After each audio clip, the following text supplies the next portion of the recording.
morning, everybody. Ma Terry here, along with our fabulous little co-star, Miss Lucy. And boy, have we got an interesting one for you today. I'm not sure, but there may be crying in it. But year one in my Prius was all about running. Run, run, run. You know, the fight or flight thing. I was running from something, but at the same time, I was running towards something. Now, what was I running toward? All right, I spent a great deal of my time at Camp Pendleton, about 5 days a week. Then I'd go up to Loma Linda for therapy 1 day a week, and I'd stealth camp overnight, and then back to Camp Pendleton. Well, what I didn't know was out in nature, I was actually finding God. I was actually establishing a relationship with Him. Now, what was my relationship with God like at the beginning? Screaming, yelling, how much I hated Him. Why the heck did He do what He did to me? How could He let this happen? I mean, I was like, oh my God, I was a raving lunatic in the woods for about a year. Okay, that was part of it. And the other part was how did I learn to like living in the Prius? So I'm going to tell you part one, what I did in the Prius. And then if you want to stick around to how I started changing, that'll be part two. All right, so what did I do in my Prius? Besides run to Camp Pendleton and scream to God, I made a list. I started making lists. All right, I knew that in my apartment, I wasn't healing. You know, all my therapists, including my doctor, she wanted to do this really good therapy with me. I was actually going to talk about what happened to me in the military and not just say the R word. I was going to talk second by second by second. It was going to come to the surface. So, and I needed to feel safe, and Camp Pendleton made me feel safe.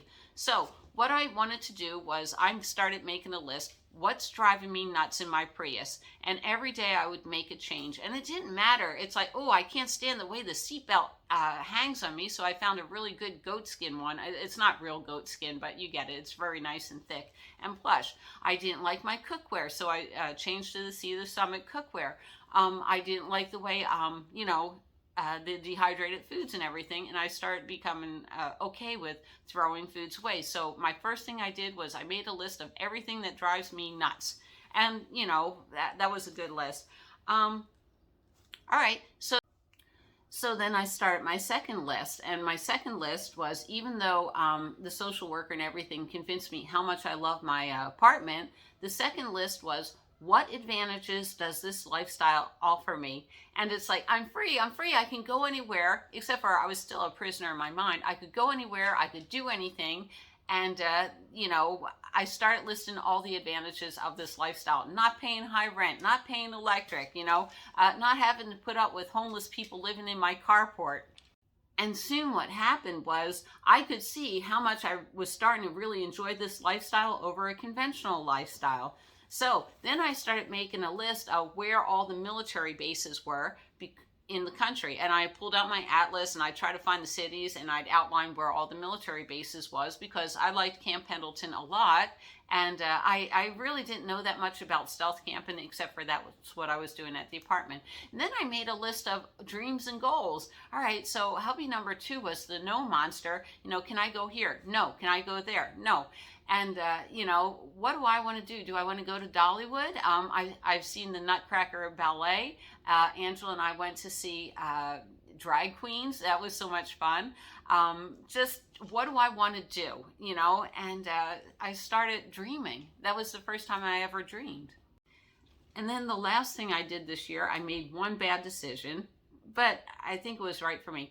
I started looking at small RVs. Now, small RVs cost almost the same as a large RV, but, all the small RVs have one drawback. Every salesman, it sleeps 6. Well, I don't want it to sleep 6. Where's my jewelry making supplies going to go? So it was between Recon Campers out in LA or Pop Top Heaven, and finally I went along with Pop Top Heaven. And the difference between the two is Recon Campers, they would tell you your camper would be made in 6 months, and then they tell you another 6 months, and that was a brand new. They were making it from scratch, and they kept changing and driving me nuts. So I pulled the contract and went up with Pop Top Heaven, which was a mistake. They were excellent people, but it was a 20-year-old vehicle, and I'm not good at maintenance.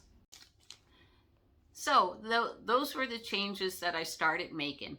But the changes in me started happening. I love the fact that I could go out in the woods and just scream at God, yell at him. Why the heck, God, did this happen to me? You could have prevented the traumatic brain injury. You could have prevented all this. Why me, God? Why me? And I would rant and rave and cry, and just, it was the first time I actually had real emotions since it happened.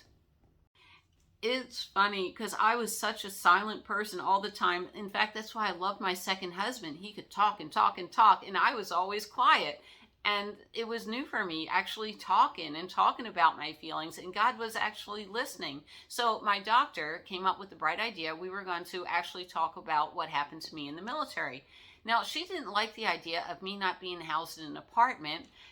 She thought it was better for this kind of therapy. And what happened to me in the military, she was not going to let me go with just saying I was sexually assaulted or the R word or anything like that.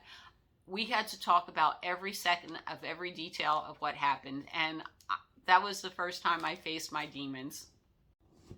So Camp Pendleton was a real healing place for me, and thank you everyone for enjoying the paintings. But oh my God, the people at Camp Pendleton, they're like, what kind of a whack job is down here? Because it was a 12-week class that I went through, and it took me 20 weeks because I couldn't talk about anything. And I told her, I'm going to tell you exactly once what happened, that's it. And it's all going to get clamped back inside. It's not going to hurt me again. But anyhow, yeah, my relationship changed with a lot of things. And one thing I learned that I knew it really ruined my first marriage. It ruined my second marriage by not coming clean and talking about it. And I was bound and determined, not until I got over a lot of this, would I ever have a relationship again. So I think, my first year in a Prius, I was establishing a relationship with me, learning who I was. And then the second year, I was actually establishing a relationship with God. And I know God had my back, but I can still be mad, right? I know some of my view, no, Terry, you got to forgive. And it's like, it's hard. But I knew what I was holding inside of me was a toxin, and it was poison. And I was poisoning all my relationships, and I had to get it out of me. Thank you, everyone, and now we continue. And what's funny is the first year I was embarrassed and ashamed of being in a vehicle, but tied hand in hand, a lot of that embarrassment and the shame left because I wasn't really embarrassed about the vehicle. I was embarrassed about what I had lived through. And I had to give up all that guilt and shame. And once I did, it's like, you know what? I have a pretty cool life. I really do. So close to my second full year, all of a sudden, once the healing had begun, cue in boyfriend. So our next video, we're going to talk about our third year, my Volkswagen bus, and my new boyfriend. And I do want to thank God because I lived through all this stuff. I did. And you know what? He gave me the opportunity to heal somewhat, even now, and he gave me little Miss Lucy, which really helped me in the healing process. So what do we say, Miss Lucy? We will see you down the road.